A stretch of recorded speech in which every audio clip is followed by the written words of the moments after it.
we're here to confirm that a settlement has been reached for our two counties with the three big defendants and Teva, 4 defendants total today.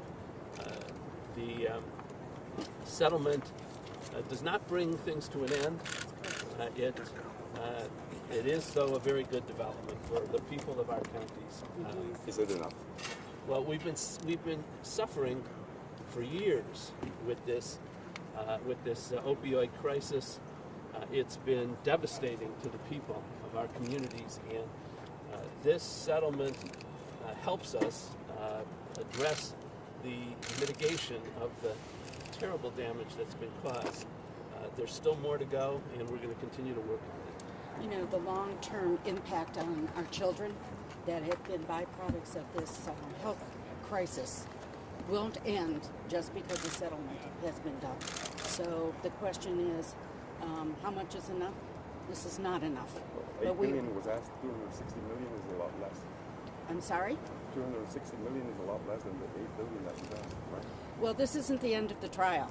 Okay, so we have much more to do, but we will at least be able at this point in time to be able to move on with something to help our folks in the shorter term, and we really appreciate that. How did the negotiations go over the weekend? It sounded like you guys were not happy, and then all of a sudden changed. Well, I can't answer that question because I was tangential to the actual negotiations. I don't know if anybody from the team wants to take that on, but I think it's not uncommon that when it comes down to the wire, people start talking more seriously when they know, especially in this case, that the plaintiffs were not going to budge. We want these folks held accountable for what they've done. We want to thank the judge, Judge Bolster, for his great work in facilitating these conversations.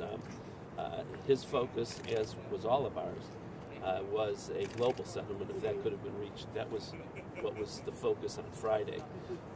When it became apparent that that was not going to come together before the trial today, the focus switched over the weekend to Cuyahoga and Summit counties, and as you can see, that went much better, and we were able to reach a fair settlement with those defendants. I know it's early, but can you tell us how the money will be actually used?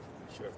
How it will be used, Yeah. or what the money is coming in. I can tell you the actual amounts. Cuyahoga and Summit will receive $215 million in cash from the big three. Teva will be providing $20 million of cash, 5 of that before the end of the year, 5 in the first quarter of 20, 5 in the first quarter of 21, and 5 in the second quarter of 21. But what will the counties be doing with the money to mitigate the crisis? Well, Cuyahoga County announced about a week ago a crisis mitigation plan for the $23 million that we had received at that point. As you can see from that plan, it all went to dealing with this crisis, helping treat the people who needed it, helping to educate folks about the problems, helping families deal with the results, helping kids who have been left basically orphans because of the crisis.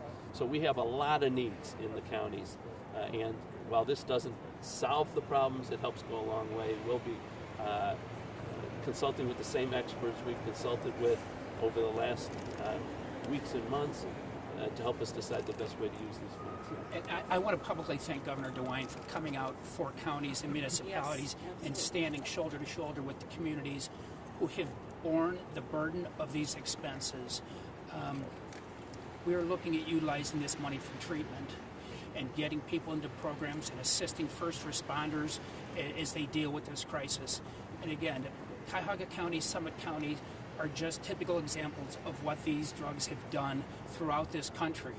And again, we are going to be attempting to utilize these funds to get people on the right path, assisting our first responders, but it's about rehabilitation and getting people straight. And again, we are a poster child. Cuyahoga County has seen thousands of people die in the last several years, and it's a tragedy, and Summit County was no different.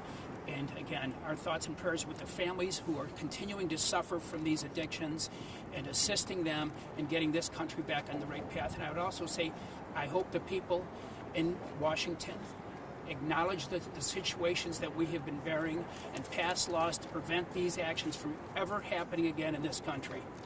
If I could, Summit County has also put out an abatement plan, and it falls in line with the expert testimony, expert information that has been put to the court. So we're taking a slightly different approach, but at the end of the day, it's just a matter of how we go about it. The principles are all the same. Is Walgreens still going to trial? Yes. And yes. when will that start? I don't think that that's been decided yet. Do you hope to reach indicated- a settlement before that happens?